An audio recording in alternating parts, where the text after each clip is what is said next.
Let's pray. Father God, we are grateful po ngayong gabi that you will bless us with knowledge and wisdom, that you will prepare our hearts about the importance of the topic that we're going to share together.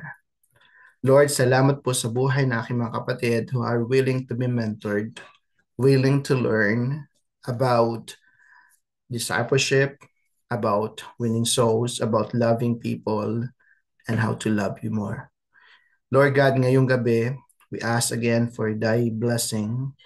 Also, we ask for your forgiveness from all the sins that we made against you or said, whether it's deliberate or not. Panginoon, wash us by your blood. And niwala po kami na we have your righteousness, that we got your forgiveness, and your spirit is in us, and teaching and inspiring us to learn from you and hear from you. At tulungan mo din kami, Panginoon, na lahat ng amin pong pag-aaralan ay maisabuhay po namin. Pumagitna ka sa amin, O Diyos, and let your name be glorified in Jesus' name. Amen and amen. So magandang gabi sa inyong lahat, and we're gonna start our topic. Again, if you have some thoughts, you can start to type doon sa ating chat. So the question is, what drives your life? Yeah. What drives your life? Just type your question, your answer there, or you can say na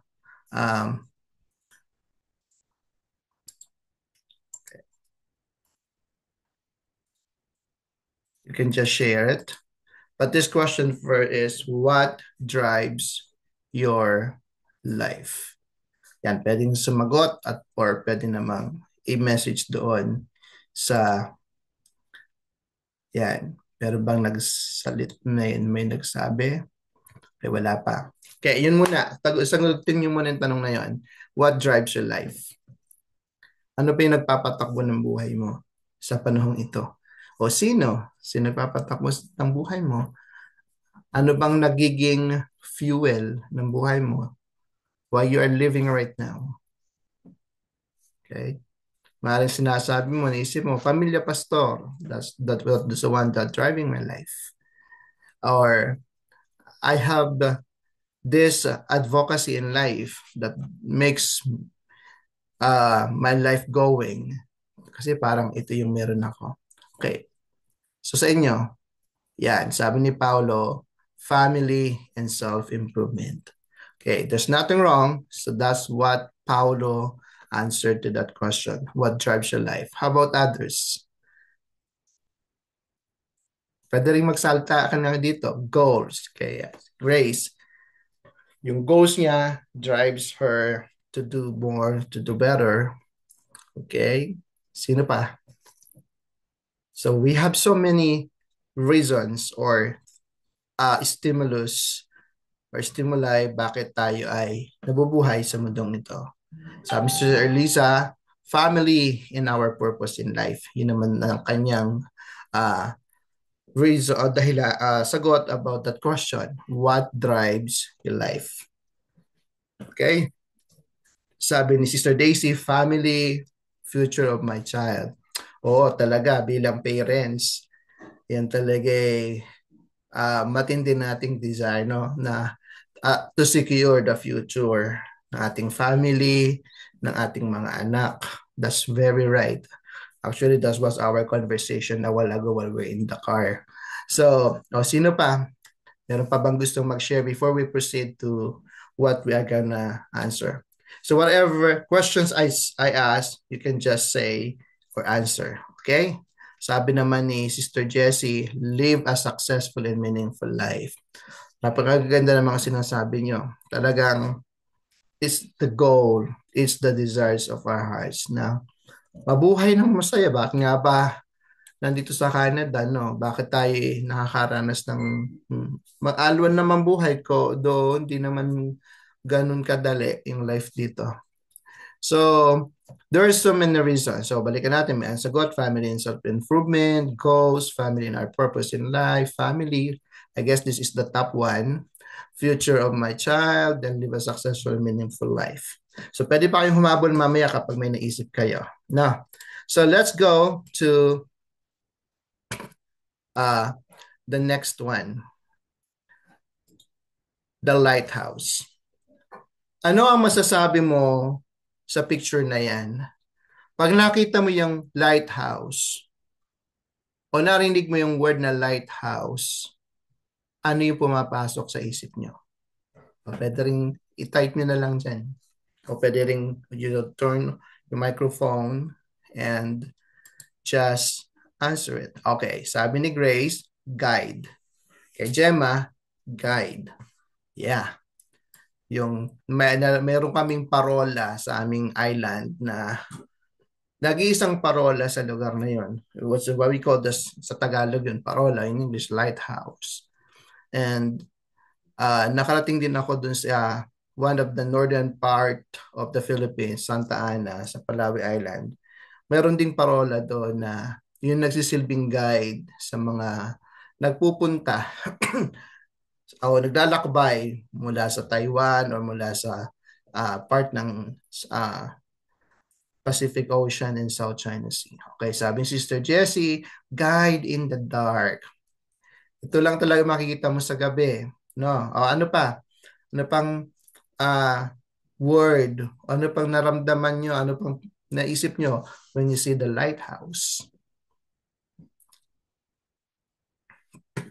Yan, no, mainly. Yan yung nakikita natin na, ito yun eh, guide. The main word siguro talaga na mahalaga about lighthouse. Or you can, again, you can still share your thoughts about that. Okay, the next picture. Okay, the lighthouse. Okay, before I proceed, close to shore, close to home. Yan. Pag nakita mo yung lighthouse, ibig sabihin mo may bahay doon, malapit ka na doon sa tabing pangpang. At you're near to the shore and you have less worry kasi hindi ka madidrift away. Yan, tama. And you know what? We have lighthouse at Unity Lord Jesus. At tayo din naman, we are serving as light since we are talking to you as believers. Nalala ko isang kwento na hindi ko malala yung exact na detail, pero ito yung nangyari. May isang kapitan, isa siyang Navy na siya yung nagpapatakbo isang napakagandang barko. Tapos nagsasabi siya, okay, ganito, ito yung sasakyan na to, ako si Admiral ganito ay kasi nakita niyo yung lights. Sabi niya, umiwas ka kasi mababangga ko kayo. Mababangga o magkakabanggaan tayo. Sabi naman ng kabilang linya, ikaw ang umiwas. Sabi nung isa, nagagalit, hindi mo ba ako kilala? Ako yung mataas tapos opisyal. Then, ulit-ulit, nagpapalitan sila. Hanggang numalapit na, sabi nung kabilang linya, oo, alam ko si Admiral ka, pero hindi mo alam ako ang lighthouse guard. Minsan tayo, di ba, parang magaling ako alam ko yung purpose ng buhay ko. Pero we're forgetting the light that we have ay nakadepende sa lighthouse at yun ay si Jesus. Okay, the next picture. What can you say about that? Kintsugi is an art of making the broken cup restored sa Japan. Ito yung pag nabasag, hindi nila itatapon, kundi lalagyan nila ng gold yung bawat crack. Tapos magiging mas precious pa yon. So ngayon, ano ang nasa sa isip ninyo ngayon? If you're looking at yourself and that picture of a broken cup na tinatawag sa Japan na kintsugi, what is your thought? Or what are your thoughts? Can you type it?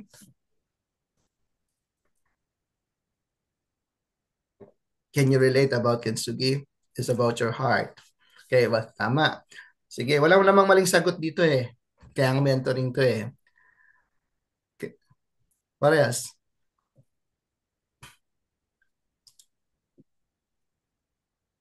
Pwedeng mag-type dyan sa chat. Yan. O pwede nyo i-open at sabihin nyo sa akin gusto na lalaman ng isip nyo, broken things can be made beautiful again. Yun, sabi naman ni Grace. Yung mga wasak, pwedeng maging gumanda ulit. Anybody else from this mentoring group? Ano pa ba kayong naisip kapag sinabi nating kintsugi, a broken cup restored?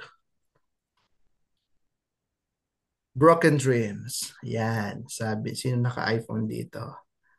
Is that Pastor Regina, I guess.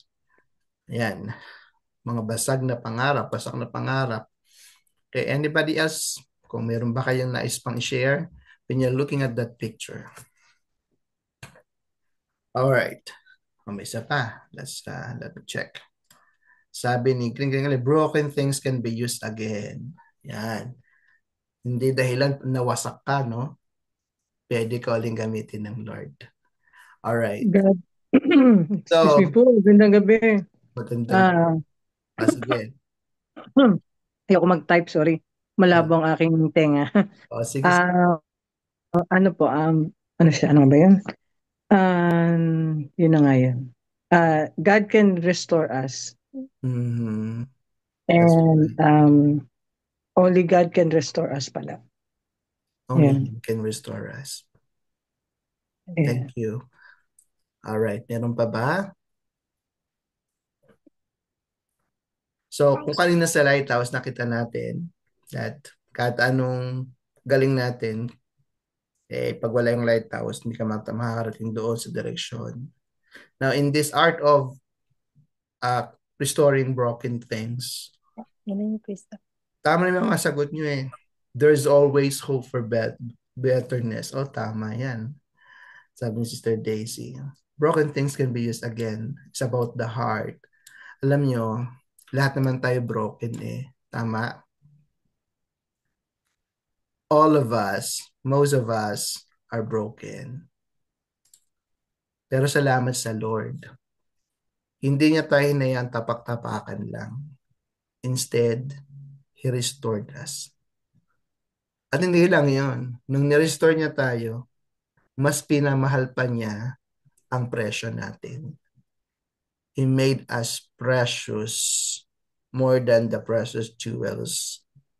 Amen. So grabe si Lord, no? Siya lang naman ang Diyos na mayroong kakayanan to restore us so that we can live in a life with a purpose. Marami na tayo, minsan buhay natin, hindi na mapapunta na lang kung saan. Sabi nga Sister naman, days ni Sister Jessie, in order to grow, we have to be broken first. Ouch, masakit yan. Pero totoo, alam mo bang sa pottery, to make it better, after mabuo, ika-crush ulit yon hanggang magkaroon talaga ng perfection. And remember, though we received the restoration, we received the justification and forgiveness, we are in the process of being perfect. And that is the glorification na nangyayari sa atin. No? So after I showed you these pictures, let's go to the next, which is the topic that we have. Sabi muna ni Rick Warren, nothing matters more than knowing God's purposes for your life. And nothing can compensate for not knowing them. Nothing matters more than knowing God's purposes for your life. Akala mo yung mahalaga sa buhay mo ngayon, yun na talaga yung pinakamahalaga. Kahit anong yaman natin, kung wala talagang purpose yung buhay natin, di natin alam gusto ng Lord, it's nothing. Walang makakapag-compensate noong alam mo ang layunin ng Diyos sa iyong buhay. Amen? Nothing matters more than knowing God's purposes for your life. Ang tanong ngayong gabi, alam mo ba ang purpose ng Lord sa buhay mo? Yung ba pinagkakahirapan mo ngayon, yung pinagtutuunan mo ng panahon at buhay, yun nga ba talaga ang purpose ni Lord? Now, let's continue, my friends, my brothers and sisters. So, The topic is give your life a purpose. Ano nga ba talaga yung purpose ng buhay natin? Ano nga ba talagang layunin natin dapat? Marami ko ng beses tinanong yan kay Lord. Pag dumadating ako sa punto na parang, Lord, ano nga ba talaga? Do alam ko naman yung purpose niya, but sometimes I keep asking the Lord, what's your purpose? And uh, maraming sasagot sila sa iyo. Pero itong tanong yung ano kaya sa buhay sa iyong sarili? Ano nga bang layunin ng buhay mo? No? So mga kapatid, there are many advocacies that people fight for. Dito sa Canada, usong-uso yung mga advocacy yan. Ha? Tama? O mga, kung ano-ano na lang. Ano nung gustong advokasya sa buhay? Na sabi na ito kasi yung gusto kong gawin. May advocacy ang gusto ay paano palaganap ang kanilang culture. Iba naman advocacy paano tulungan yung mga babaeng mga nahihirapan. May advocacy naman about pushing their own agendas and everything. Kumbaga, kaya nga may mga protestang nangyayari, may mga strike na nangyayari, kasi may mga advocacy ang tao. Marami tayong rights sa mundong ito, di ba? Alam natin mga basic rights. Marami tayong civil rights. Karapatan natin bilang mamamayan. We have political rights, kaya nga karapatan natin bumoto. May mga kung ano-anong rights eh. Sabi nila, ganito ako, karapatan ko to. Freedom, rights, napakarami. Whatever they might think of that, lahat ng tao gagawa ng parang para lang iparamdam ang rights nila. So the question na naglalaro sa ating isipan ay what value that it really adds to them to do such a thing. Bakit ba mga taong talagang papatay o magpapakamatay para lang mapush yung agenda nila? Nagets nyo? Well, may mga taong kaya yatang ibigay ang meron sila kasi para masabing, wow, ito yung advocacy ko. So, what value that it real adds to them to do such things? Sa palagay nyo? Bakit yung iba talaga nagpapakahirap, handang ibigay ang buhay nila para kailang advocacy. Matitindi sila eh. Nakita ko yung mga tree huggers na pumupunta talaga sa pinaka tuktok ng puno doon na tumitira para lang hindi maputol yung puno na sinasabi nilang kailangan ma-save. Yung iba naman talaga namang they storm sa isang parliament building o sa isang municipal building para na ipahayag ang nararamdaman. Yung iba naman sobrang extreme na talaga na kaya nang ibigay ang buhay para lang may push. So, ano nga kaya? So, they were remembered kaya yung mga tao kayang nagpapakahirap na yun. Like, sige, isipin na lang natin, yung mga bayani natin sa Pilipinas, sino pa kaya nakakaalala sa mga taong yun? Alam nyo, nandiyan si Rizal kasi may rebulto, pero tanong mo yung mga ordinaryong tao, ano nga bang ginawa ni Rizal? O di ba, parang, ano ba yung pinaghirapan niya? Meron bang naging value? Kilala, they were never, pero sa ibang lahi, ano ba? Ano ba purpose niya? Ano bang pagkakaalam? Wala, di ba? So, mga famous personalities, nasaan sila ngayon? Ang lolo ko ay nilakhan ko ng politiko, ang daming tinulungang tao, but the new generation don't know him, doesn't know him. Ganun din bang, what's really the value? So, yung mga music, yung mga, ano ba yung mga influence nila na yung bang mga tao, di ba? Talagang iniidolo ng husto. Now, well, yun yung mga tao sobrang matitindi ang prinsipyo sa buhay. The question we will answer ngayong gabi ay ito. At tatandaan natin, ang tanong is, does our present doings really satisfy us and give our life a purpose? Okay. Yun muna. Okay, yun yung tanong. Hindi ko yata nailagay, hindi ko nasulat. Ito yung tanong. Yun bang kasalukuyan nating ginagawa ay totoong makakasatisfy sa atin at magbibigay sa ating buhay ng kahulugan. Yung ginagawa natin, business, pag-aaral, pagtrabaho, yung whatever we're doing right now, ito nga ba ay magsasatisfy sa atin? Masaya ka ba? Satisfied ka ba? Ako hindi. Yung ginagawa ko magtrabaho ng 8 hours at mag-deal ng mga batang may mga behaviors, hindi naman nakakasaya. Kakapagod, nakaka-exhaust, lalo na't may mga bata talagang nagwawala, nagtatapon na. Kahit anong gawin mo strategy, kahit marami kang aralin, parang life is like, what? What is that? Is that what you're doing right now? Gives your life a purpose. Can you say yes? Or can you say no? Yan. Now, tatandaan natin mga kapatid, our life is too short for us to just wait for our retirement and enjoy life now. So, let us give it a purpose. Pakaikli lang ng buhay. Para sabi mo, tagal gusto ko na mag-retire. Gusto ko nang bumili ng farmhouse tapos tumira doon sa farm. Kami lang ng asawa ko, ng anak ko. Tapos bibisi-bisita na lang kami sa Canada, sa kanila. Yun yung mga pinaplano natin. Totoo nga bang yun na yun ang dapat natin gawin?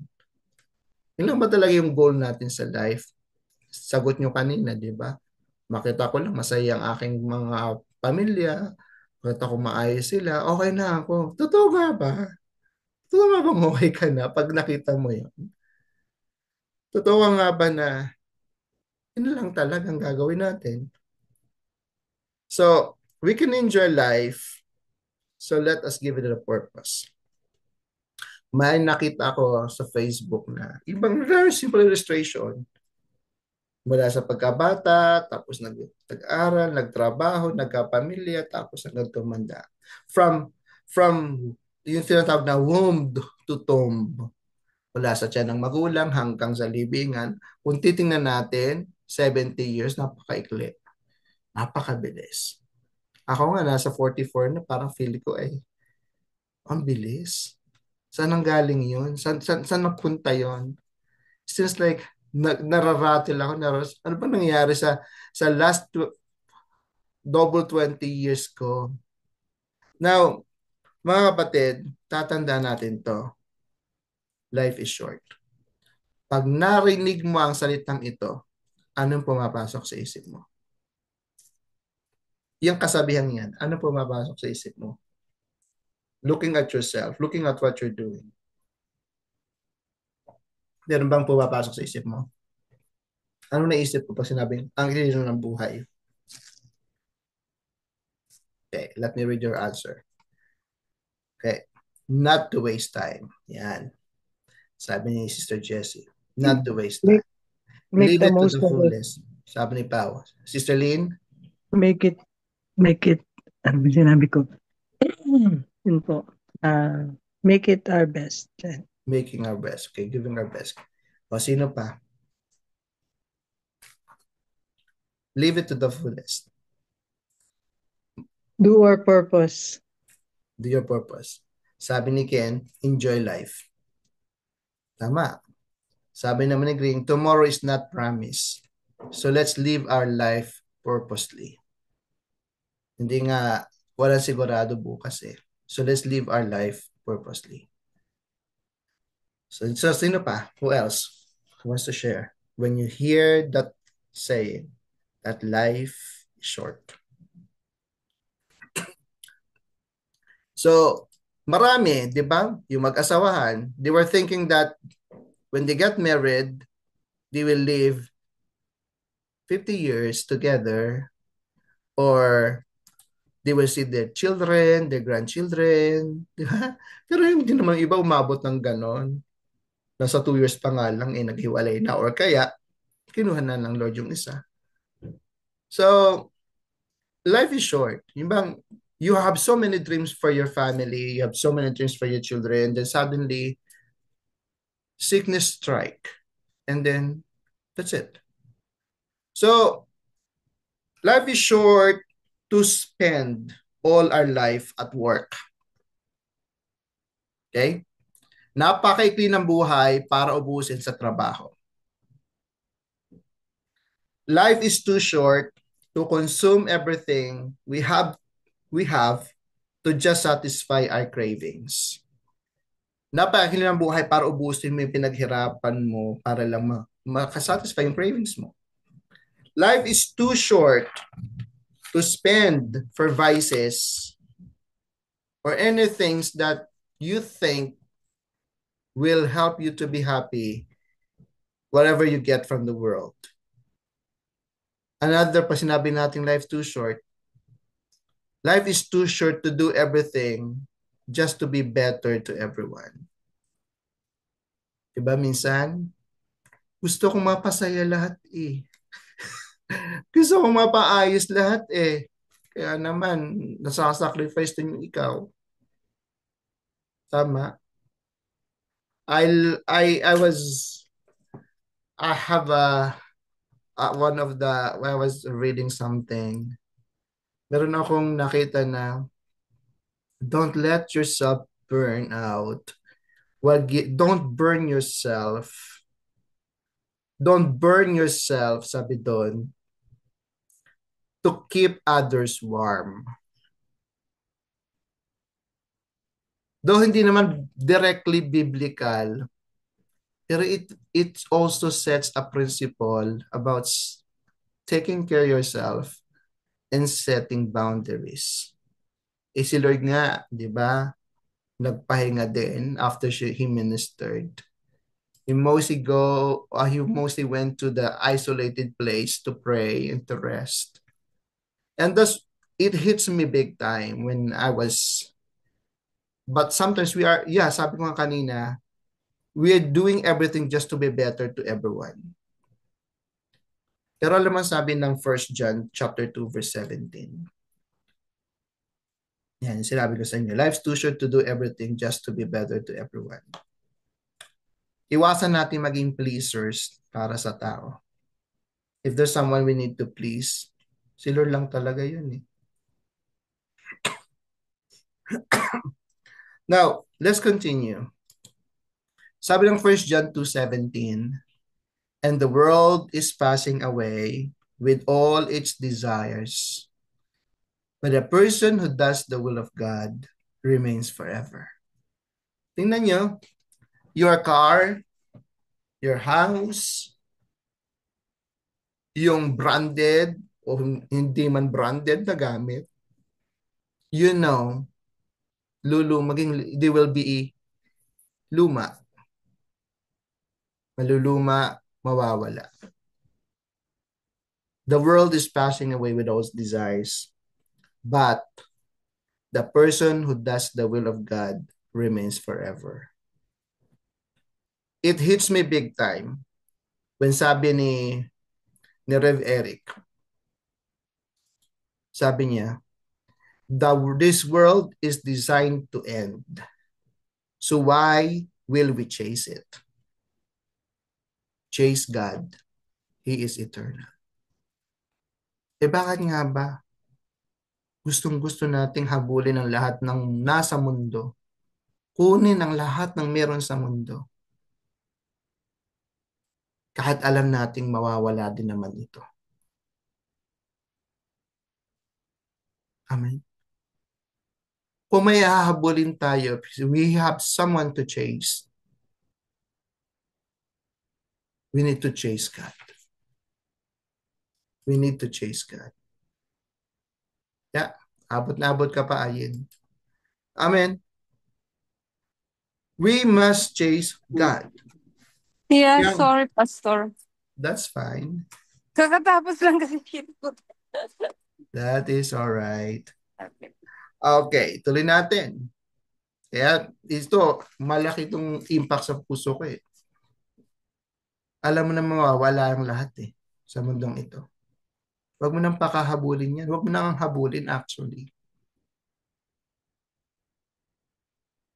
Huwag mo rin habulin yung mga tao. Mawawala din naman ang mga yun eh. Kung bibigyan ng Lord sila sa'yo, para sa'yo. Yung mga bagay na kailangan mo, idadagdagan naman ng Lord yun. Ibibigay niya sa'yo. He will give it when you seek Him first. So therefore, we must teach ourselves to advocate a meaningful life.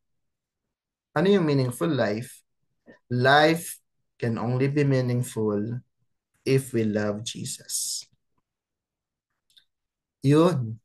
Magiging makatotohanan lang ang buhay natin at makabuluhan kapag mahal natin si Jesus.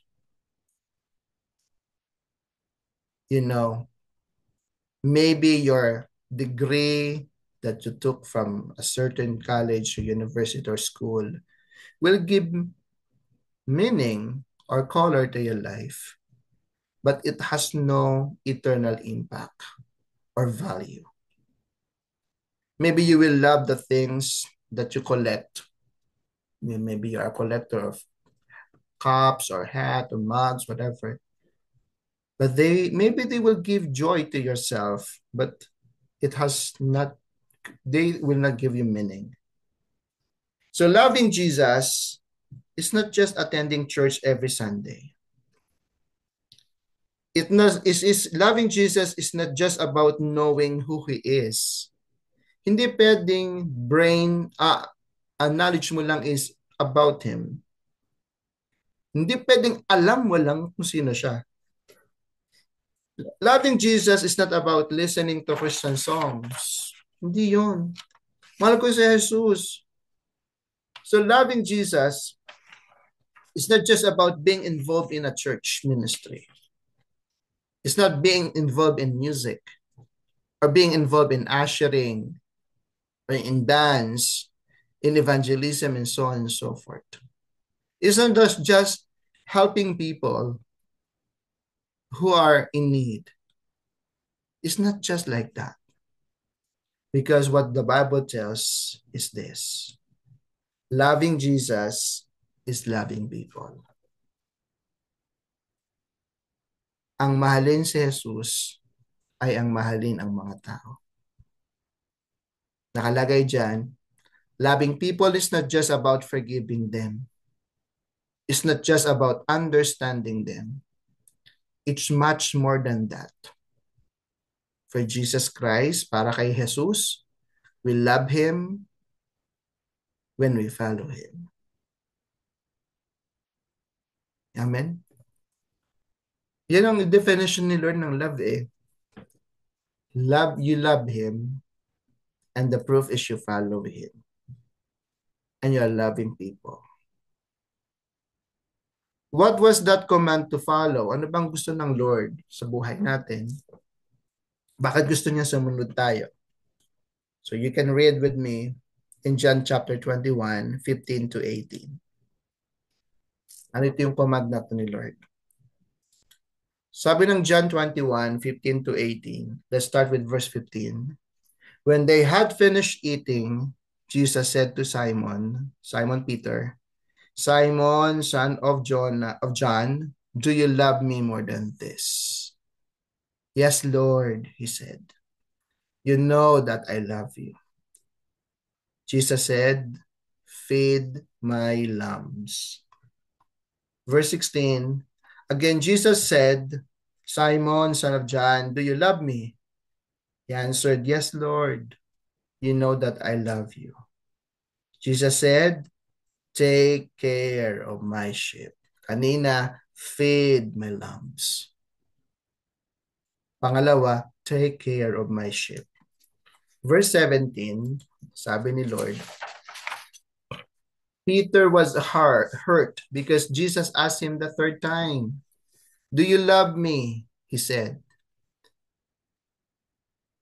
Lord, you know all things. You know that I love you. So alam ni Peter, omniscient si Lord, no? All-knowing. Sabi ni Jesus said, feed my sheep. Kanina, lamb. Tapos, sumunod, take care of them, the sheep, and then feed my sheep. And verse 18, the last verse. Sabi ni Lord, very truly I tell you, when you were younger, you dressed yourself and went where you wanted. But when you are old, you will stretch out your hands and someone else will dress you and lead you where you do not want to go.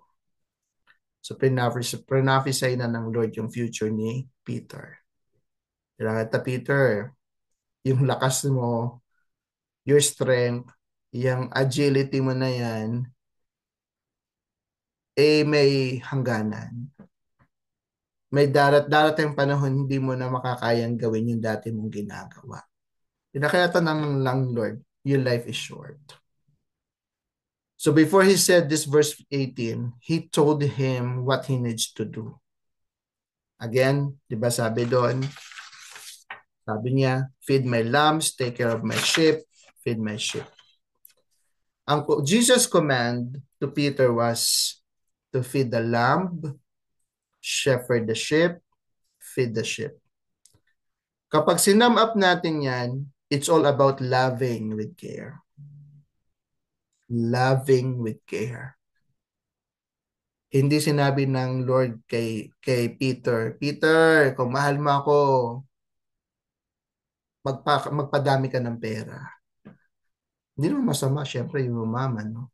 Kasi gusto ng Lord, He's God of abundance. Hindi rin sinabi niya na, mag-travel ka sa lahat ng continents, kailangan makalibot ka sa lahat ng bansa. Proof na love mo ako. Or, ubusin mo yung buhay mo sa talagang maaga ka sa church, sa ikaw na yung pinakalit yung dumating. Hindi ko na sinabi ng Lord eh. Ang sinabi niya, kung mahal mo ako, pakainin mo yung mga tupa. Alagaan mo yung mga tupa. Pakainin mo yung mga tupa. It's loving with care. So verse 18, God is just telling us that let us not let our life just come to pass. Ibig sabihin, while we have strength, sabi niya Lord kay Peter, when you are old, you will stretch out your hands. Someone else will do that. Ibig sabihin, Peter, mauubos yung lakas mo.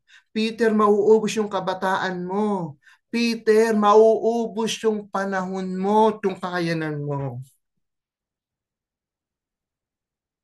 Tatanda ka, Peter. Pero ito yung gusto kong gawin mo habang malakas ka pa. Love more. Gawin mong advokasya, make it the greatest advocacy that we can push through in this short life that we have. Magmahal ka pa ng higit.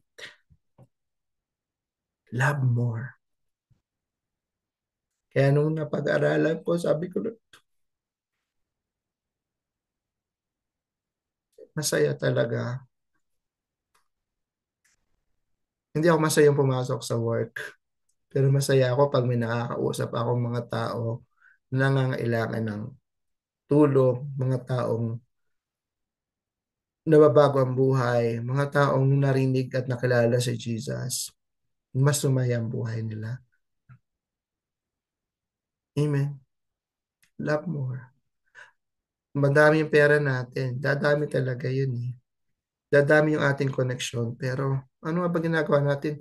Napansin ko, tanda na, laki na ng anak namin. Sabi ko, ano pa Lord, na parang kulang pa rin ginagawa ko para sa'yo. Amen. Marami na tayong napuntahan, marami na tayong narating, marami na tayong natanggap. Marami na tayong naging achievements. Pero lahat ba yun ay may eternal value? So Jesus is telling to Peter, Peter, hanggat malakas ka, mahalin mo ako. Mga kaibigan, mga kapatid, the greatest advocacy that we need to push through in the short life that we have is to love Jesus more. So after that meeting with Peter, Jesus then, before he go back to heaven, he met all of the disciples and gave this command to put a period about loving him. Ano yung command ng Lord? Ito yun. Alam nyo na. Matthew 28:8-20. Then Jesus came to them. Matapos niyang kausapin si Peter, di ba? Sinabi ng Lord to sa mga tao, sa mga disciples, all authority in heaven and on earth has been given to me. Therefore, go and make disciples of all nations, baptizing them in the name of the Father and of the Son and of the Holy Spirit, and teaching them to obey everything I have commanded you. And surely I am with you always to the very end of the age. Mga kapatid, tatanungin nyo, Pastor, napakahirap ng ginagawa mo. Dito sa Canada, alam mo, ibang culture dito. It's difficult to go to people here. They don't want to talk about religious belief. Tama? Naintindihan ko naman eh. Hindi naman ako bago sa Canada. But again, I will not accept that argument. Bakit? Because I do not believe that the Bible is partial, nor God is partial. Never. Bakit? God is omnipresent. He is for everybody. Kung kumilos ang Diyos nung nasa Pilipinas ka, kaya din niyang kumilos ngayon nasa Canada ka. When God was able to use you to win souls and make disciples in the Philippines or wherever you have been, God can also use you here. Huwag mong sabihin, Pastor, pag malaki ng anak ko, saka ako magpapagamit sa'yo. Kapatid, hindi yan ang purpose mo. Alam mo yan. Pastor, pag na-meet ko na yung business goal ko, yung nakuha ko ng diploma ko, na-promote na ako, hindi yan ang goal mo. Hindi yan ang goal ng Lord sa buhay mo. Hindi yan ang purpose. Amen? Hindi yan. Si Lord, He's everywhere. He knows all things. Sabi niya, I am with you to the very end of the age. Kahit saan ka, sasamahan ka ng Lord. Mahalin mo lang siya. So it can apply here. Bakit ang lalaki ng ibang church? Bakit ang dami ng mga tao? Bakit? Hindi na naman church eh. Bakit yung ibang tao, ang daming taong nakakausap, ang daming taong lumalapit sa kanila, ang daming taong nasasabi, alam mo, sobra akong nabibless sa buhay mo. Naalala ko nang namatay yung aming ninong, si Ninong Pastor Kaloy, nagulat yung family niya. Sabi niya, saan ang galing itong mga taong nakikipaglamay sa kay Papa? And when those people that never the family knows started to tell about what their father did to them, they were amazed. These people felt the love of our Ninong who died. Nung nabubuhay siya, naramdaman niya love ng Diyos sa buhay niya. Alam niyo, hindi mahirap mag-life group. Hindi mahirap mag-disciple. Hindi mahirap mag-win ng soul. Ang kailangan mo lang gawin ay itong mga bagay na to. Simple lang naman ang gagawin natin. Truly love God. Mahalin mo ng totoo si Lord. You know that with all your heart, with all your mind, with all your soul. Pero how we do that? Pastor, how we do that? Paano natin mamahalin si Lord? Tatlo lang sasabihin ko. Una, how do we do that? How we simply love God, truly. First, we will change our mindset.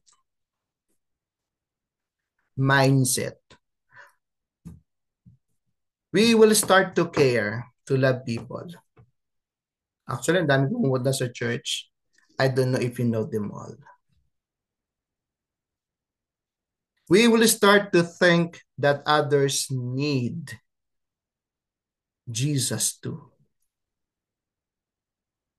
Marami sinasabi natin, we love people. We love Jesus. Basta totoo lang, mas mahal natin sarili natin. We are more concerned on us than others. Ngayon, baguhin mo isip mo. We need to change our mindset. Ang buhay mo ay hindi lang para sa pamilya at anak mo. Ang buhay mo ay hindi para lang sa ikalalago ng inyong pamumuhay. Your life is greater than that. Your purpose is greater than that. Your purpose is greater than and can be not only an influence, but a catalyst of change for God's glory, not only in the four corners of your room, of your house, but out there. There are people waiting for you to love them and to tell them that there's Jesus who loves them. Change our mindset about serving God. Because you know what? True service is leading someone to Jesus Christ. Ibig sabihin, we will start to think that others need Jesus too. We start thinking of family. Hindi mo pwedeng sabihin na okay naman ako eh. Okay naman, maintindihan mo ng asawa ko. Hindi. Your family is your first ministry. Hindi ka papayag ng taong yan ay pupunta ng impyerno. Hindi ka papayag ng taong yan mapapahamak ang buhay. We start thinking about our church family. We start thinking about close friends. Yun ang madalas natin iniisip. The not so close friends, how about those not so close friends? Are we thinking them? How about those not so close workmates? Are we thinking them? Nainisip ba natin yung mga taong namimit natin dyan lang sa tabi-tabi? That when God reminds you, and whenever you heard, like for example, na nagwawangwang yung ambulance, wala ka lang maginagawa. O bigla ka na tumitig, bigla ka nag-pray, Lord, sino man yung sakay ng ambulance na yun? Ipuin mo ang buhay, hawakan mo. Diba? You're thinking, hindi mo naman siya kilala, hindi mo naman alam nangyari. May nakita kung bakit may nag-iilaw doon sa dulo. Sabi, naku, bagal tayo, baka mahuli din tayo ng pulis. O nag-atoy ka pa ng prayer ng Lord. Ano man yung nangyari sa oras na to, Lord?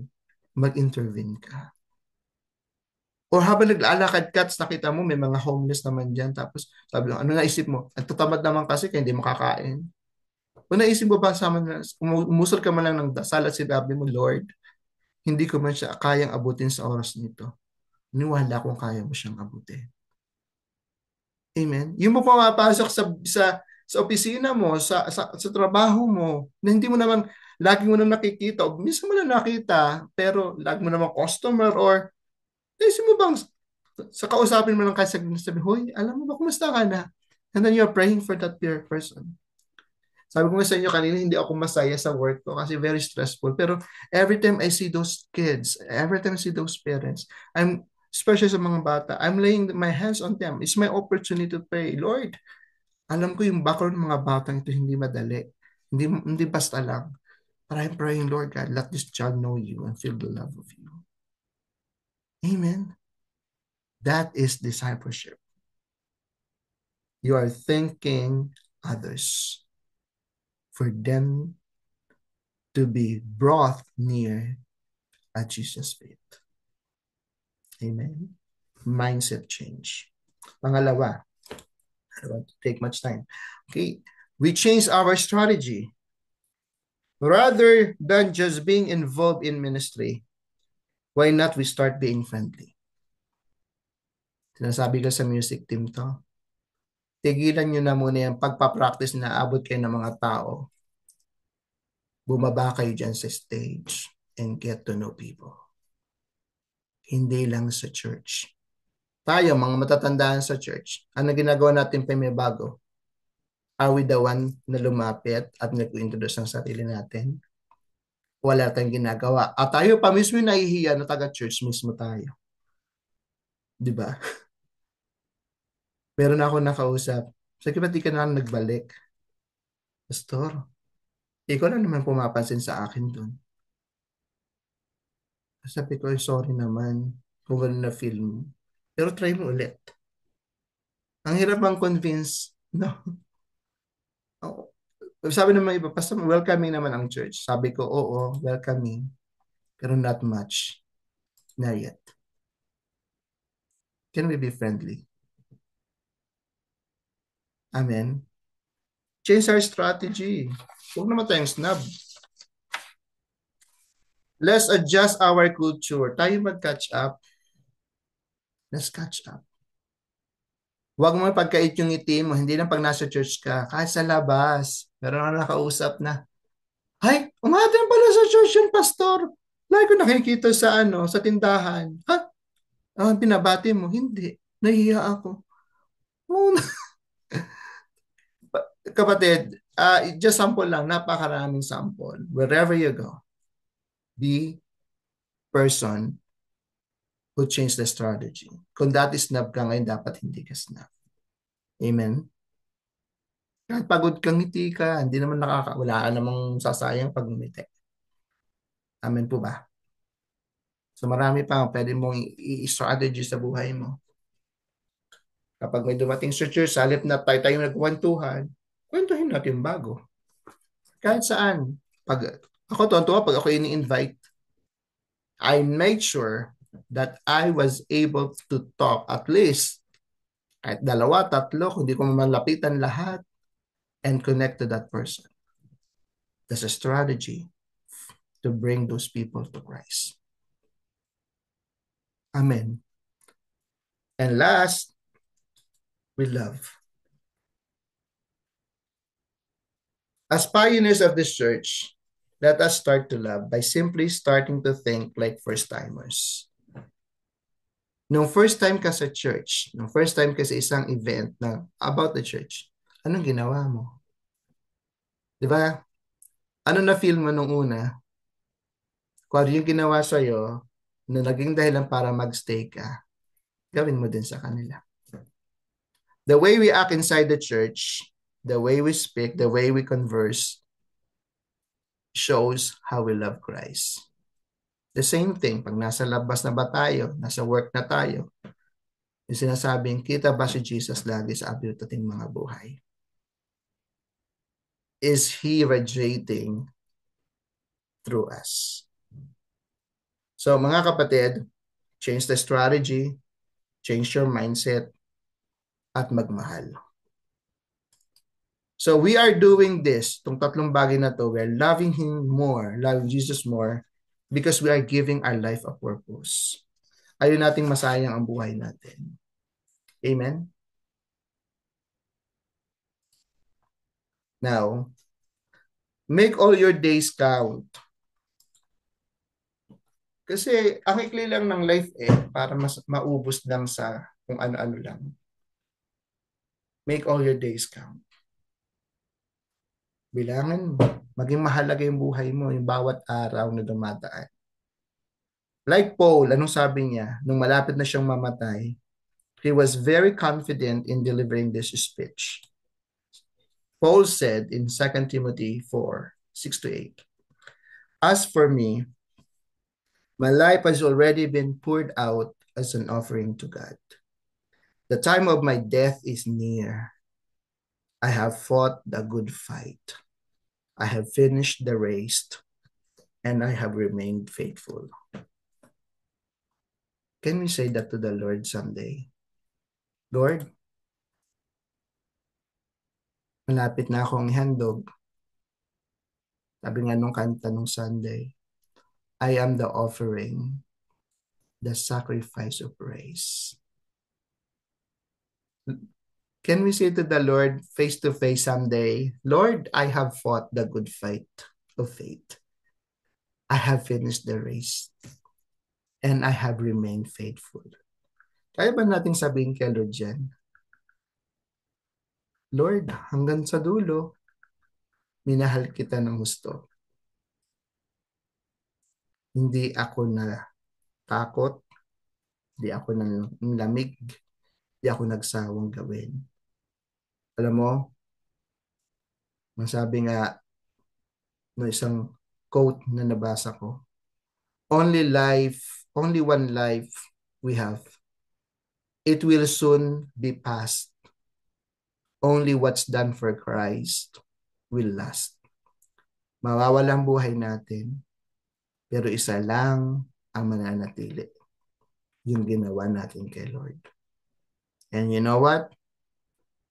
Hindi hinahanap ng Lord yung successful sa mundo.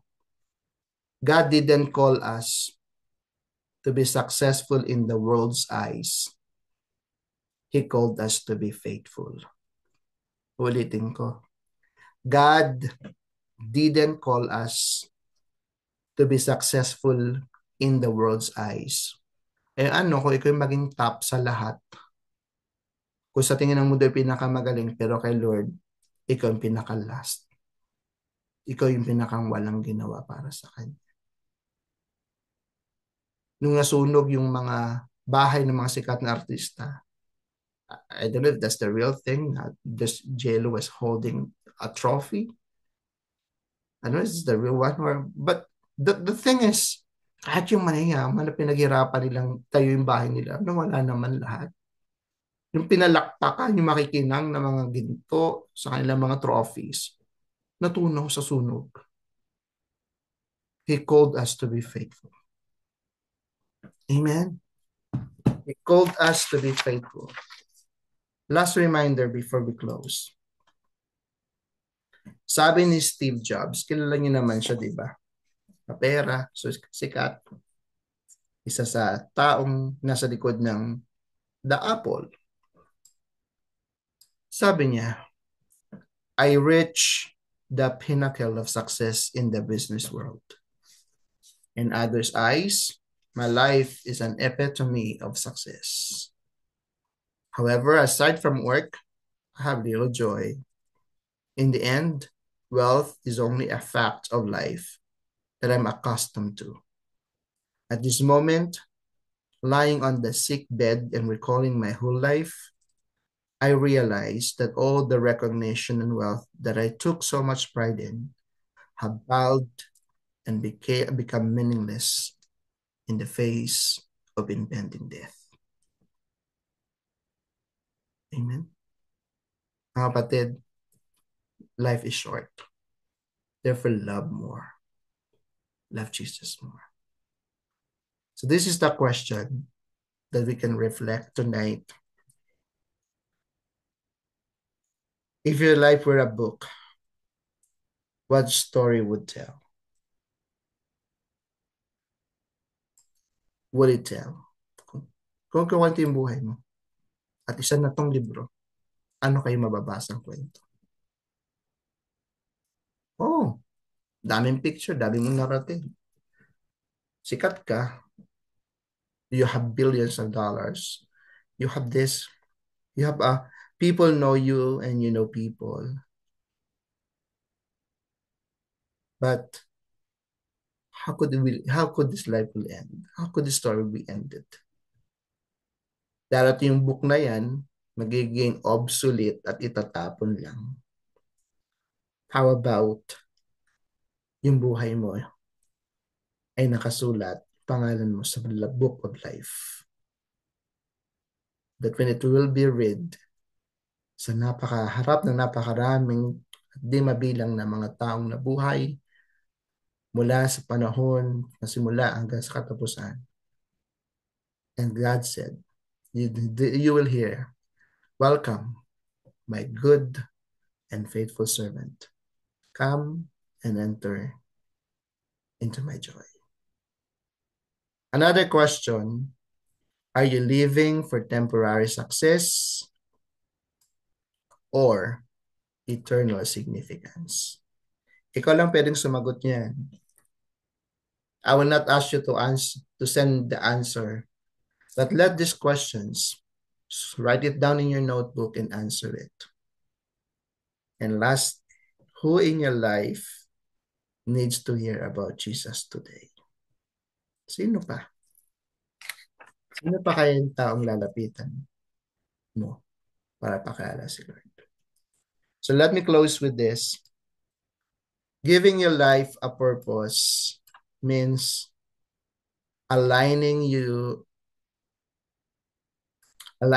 life with God's mission to love Him, love others, and bring souls into His kingdom. The last question, will you choose to live for Him starting today? Amen. So giving life a purpose, i-align mo na yung buhay mo kay Lord. Tama na yung mga katwiran mong alam mong hindi tama at hindi angkop. Those reasonings, those principles that will not bring you to God's purpose in your life. Amen? Huwag sayangin ang buhay. Napaka-ikli lang. Use it to love Jesus, love others, and bringing souls into Jesus' kingdom. Amen? Maraming paraan. You don't need to be a pastor to do it. The main and the bottom line is love the Lord with all your heart, with all your soul, with all your mind, with all your strength. And love others as you love yourself. Amen? So that's all for tonight. Shall we pray? Thank you, God. Thank you, Lord Jesus. Thank you, Father in heaven. God, thank you for reminding us that we need to give purpose to our lives. That life is too short to be spent on things that has not eternal value. God, tonight, help us to change our strategies, change our mindsets, and help us to love you more so that we can love others. And that way, we can bring them to your kingdom. Lord Jesus, we need you. We need you. And we thank you, you promised that you will be with us wherever we go. Holy Spirit, we need you. Always give our hearts a conviction to follow you, to follow your voice whenever you speak to us, to win, to love those souls that dearly love to you. God, help us not to be those people who are calloused at heart, those people who are stagnant, those people who have apathy, that those people are just not those taking for granted everything. Mula ngayong gabi, Panginoon, make us more friendly, make us more loving, make us more passionate in sharing you to others. God, I pray that you bless the life and family of Kenneth and Sister Elisa, the family of Sister Daisy and Brother Joel, family of Sister Pastor Regina, Brother June, the family of Sister Jessie and Brother Jonathan, family of Jem, bless Green and her family. You bless Sister Marilu and her family, Sister Geraldine and family. Lord, bless Sister Lean, Brother Edgar and family. Lord, bless Ayin and family, Pao and family, God, and the rest of JA1 family. Lord, gamitin mo buhay namin upang marami ka pang tao na maparanas yung love mo, Panginoon. Lord, salamat po, and whatever they needs, whatever they are praying for, what they're looking for, God, Lord, intervene, help them, lead them, guide them, protect and empower them until we meet each other again sa susunod pang mentoring, Panginoon. Lord, salamat po. And tonight, I leave to them the love of your Father, the grace of you, Lord Jesus Christ, and the fellowship of you, Holy Spirit. Thank you, Lord, for the life with a purpose, for giving our life with a wonderful purpose. In Jesus' name, amen. Good night, and God bless you all. Thank you. Thank